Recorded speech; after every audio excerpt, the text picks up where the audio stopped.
de vous retrouver en ce dimanche 29 juillet. J'espère que vous allez bien.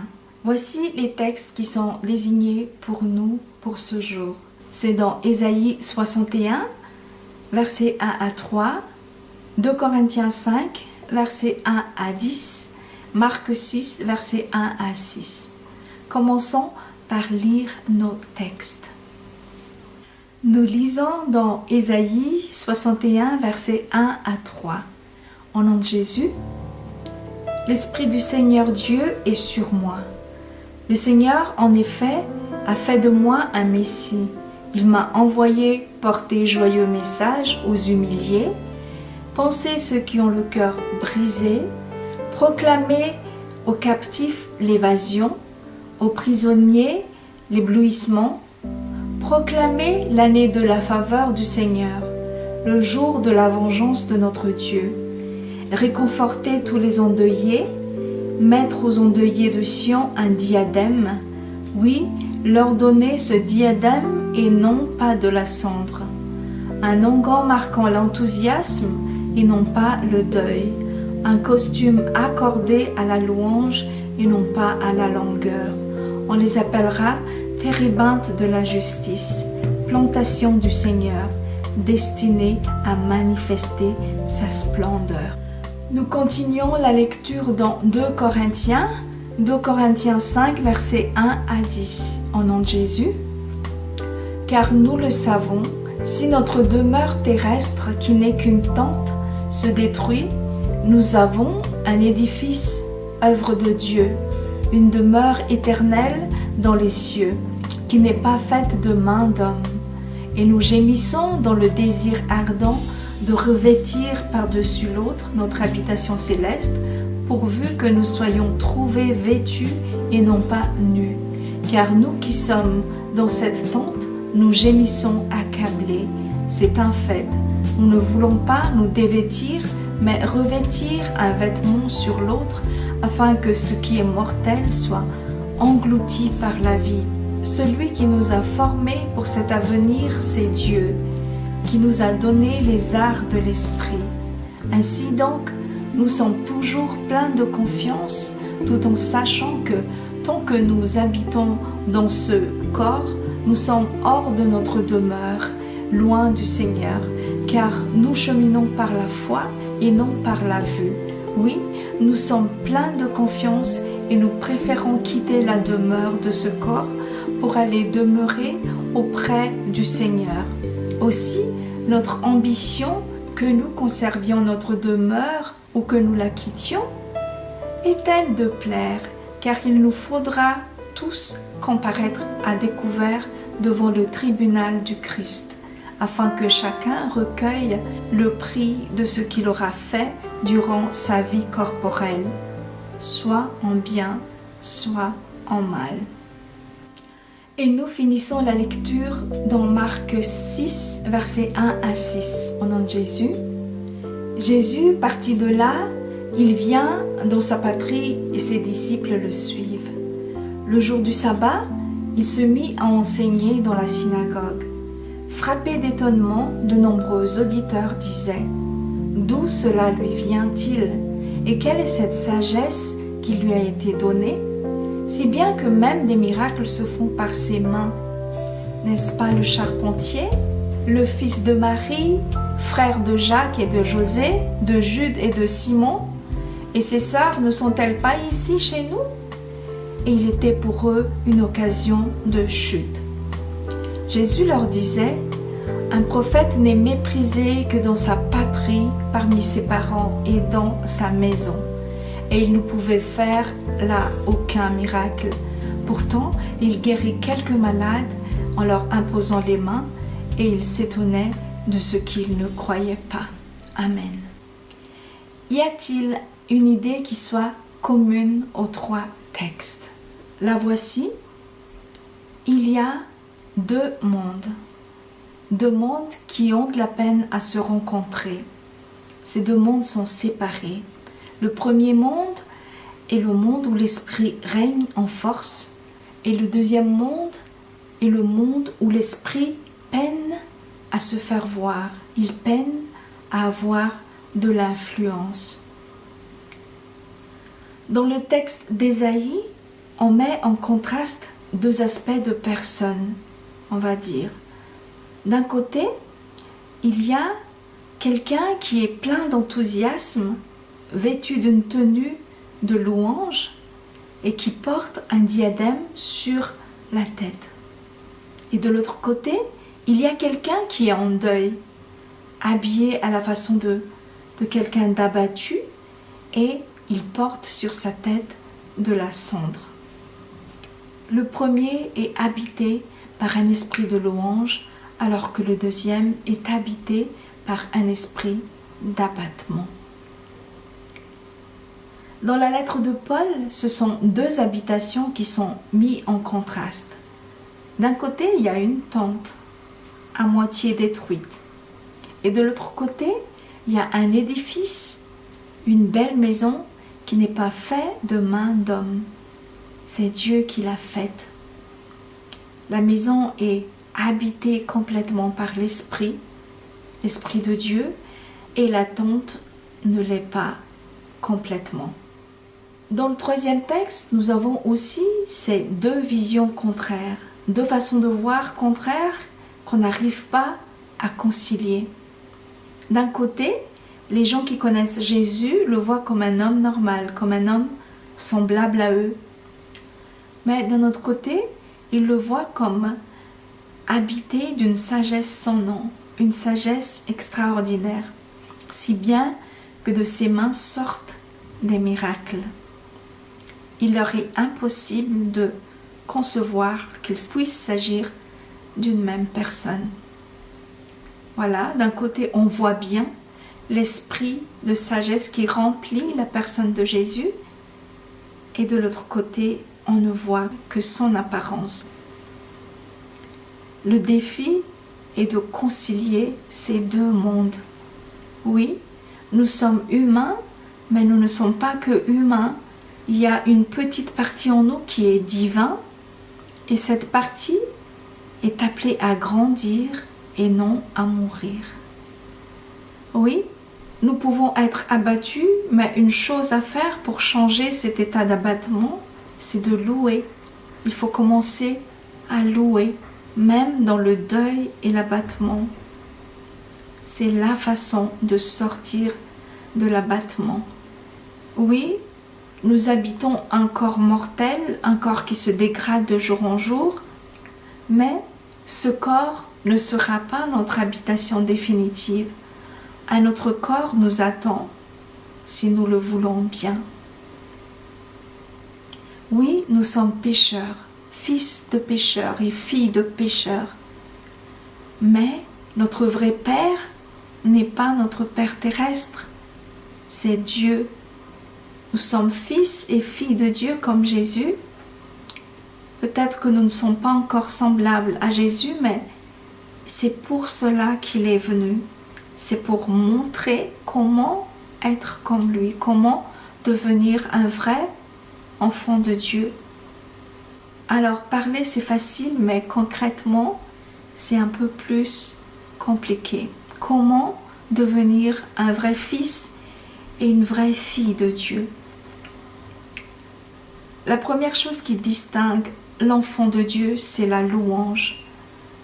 Ce n'est pas forcément chanter, mais c'est dire sa gloire, faire quelque chose de façon à provoquer une louange dans la bouche de ceux qui assistent à notre louange. La louange de la part de Jésus, c'était ses enseignements, ses guérisons, ses miracles qu'il attribue à son Père. Il a atteint son objectif quand ceux qui assistaient louaient Dieu au vu de ses œuvres. Mais est-ce que sommes-nous tous capables de faire comme Jésus, de louer à la manière de Jésus, c'est-à-dire de faire tout pour la gloire de Dieu, que ce soit notre parole, que ce soit nos actes? Non, tous n'est pas capable. C'est étonnant quand on regarde notre premier texte, c'est étonnant que le fameux joyeux message dont Ésaïe parle, c'est-à-dire la bonne nouvelle, cette bonne nouvelle est seulement pour une catégorie de personnes, non pas pour tous. Voici ce qu'on lit. « L'Esprit du Seigneur Dieu est sur moi. Le Seigneur, en effet, a fait de moi un Messie. Il m'a envoyé porter joyeux message aux humiliés, à ceux qui ont le cœur brisé, aux captifs, aux prisonniers et aux endeuillés. » Voilà. Et donc, n'y a-t-il rien pour les gens heureux et libres? Bonne question. Mais en fait, ça fait rappeler la phrase de Jésus qui dit qu'il ne vient pas pour ceux qui voient, mais pour ceux qui ne voient pas. Il ne vient pas pour les bien portants, mais pour les malades. La vérité est que c'est la rencontre avec lui qui va révéler qu'on est malade, très malade. C'est la rencontre avec lui qui va révéler qu'on n'est rien, qu'on est aveugle, qu'on est captif, qu'on est prisonnier. Tout cela. Du coup, si on ne se rend pas compte qu'on est malade, si on ne se rend pas compte qu'on est aveugle et tout ça, c'est qu'on ne l'a pas encore vraiment rencontré. Oui, la bonne nouvelle est pour tous ceux qui se sentent rien en présence de Jésus. Et c'est ça qui était impossible à ses proches. Il leur était impossible de se sentir rien, pas grand-chose en présence de Jésus. Une deuxième chose qui distingue les enfants de Dieu, après la louange, c'est l'espérance. Les enfants de Dieu espèrent une autre vie que cette vie terrestre. Dans notre deuxième texte, Paul dit que même si nous gémissons sous cette tente qui représente notre corps terrestre, Dieu a déposé en nous les arts de l'esprit.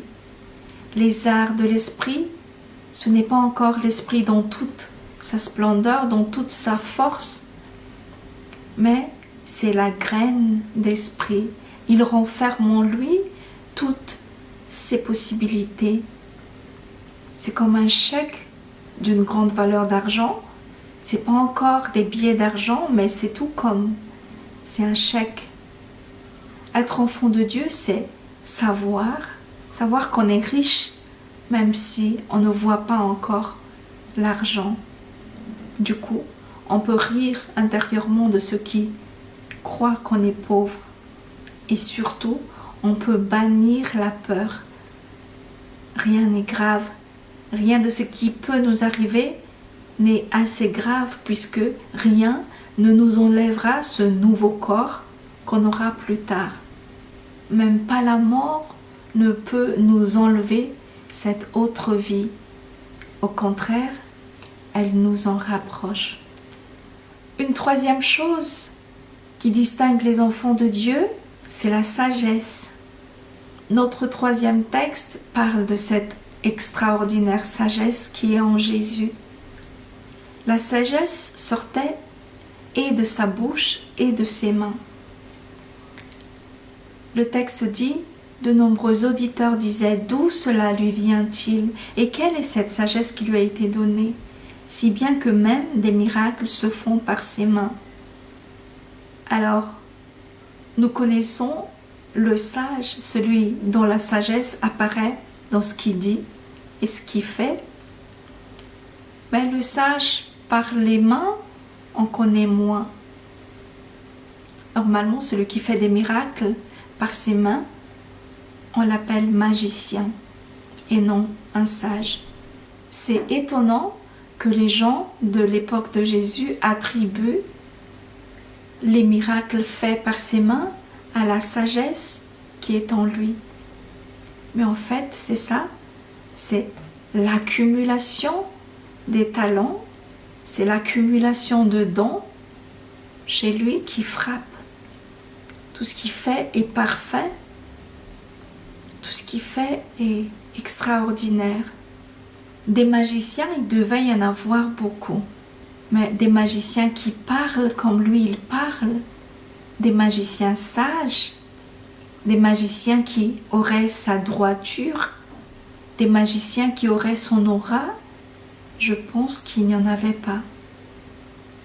Jean le Baptiste, qui avait une aura extraordinaire, qui rassemblait des foules, n'avait pas ce don de faire des miracles. La Bible dit qu'il n'a fait aucun miracle. D'ailleurs, ce sont les miracles que Jésus a faits qu'il dit de rapporter à Jean-Baptiste pour le convaincre que c'est vraiment lui, le Messie attendu. Voilà, c'est l'accumulation de dons qui frappe chez Jésus. C'est parce qu'il est aussi sage dans sa parole qu'on attribue les miracles faits par ses mains à la sagesse. S'il n'avait fait que des miracles par ses mains, on l'appellerait tout simplement magicien. Et la source de toutes ces sagesses est unique, et c'est Dieu, son Père. Être enfant de Dieu, c'est ça, c'est reconnaître tous les dons que Dieu donne et surtout les utiliser pour sa gloire. Être enfant de Dieu, c'est reconnaître que nous avons une accumulation de talents et de ressources. Et tout cela vient de Dieu. Mais il y a des enfants de Dieu qui ne sont pas contents de ce que Dieu leur donne. Ils reprochent à Dieu le choix de Dieu de leur donner ceci au lieu de cela. Être enfant de Dieu, c'est apprécier les dons de Dieu. C'est trouver cela bon et suffisant. Ce n'est pas faire comme Moïse qui dit à Dieu « Je n'ai pas la bouche qu'il faut pour parler au Pharaon ». Mais Dieu lui dit « Mais c'est qui a fait la bouche? C'est qui t'a donné cette bouche ?» Dieu sait ce qu'il fait et en plus, s'il ne nous donne pas ce que nous demandons au moment où nous le demandons, c'est pas qu'il ne nous le donnera jamais. Nous ne savons pas ce qu'il va encore nous donner dans le futur. Voilà, pour résumer, être enfant de Dieu, c'est avoir l'espérance, c'est bannir la peur, c'est accueillir les dons, c'est les reconnaître, que ce soit ceux qu'il nous a donnés, mais aussi ceux qu'il a donnés aux autres. C'est aussi surtout rendre à Dieu la gloire pour tous ses dons, en faisant des louanges, que ce soit par le chant, la musique, la parole, la bonne conduite et les bonnes actions de tout genre. Dieu notre Père a déversé dans nos vies une multitude de dons. La multitude de dons vient du Père. Cela prouve qu'il fait vraiment le travail de Père pour nous. Cela prouve surtout que nous sommes vraiment ses enfants. Alors soyons fiers et disons-le qu'il n'y a pas un aussi bon Père que le nôtre. Soyez bénis, à bientôt.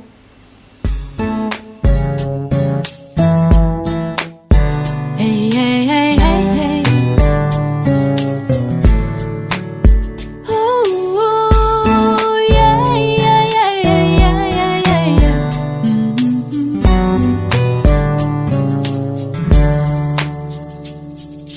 Peu importe l'endroit, elle reste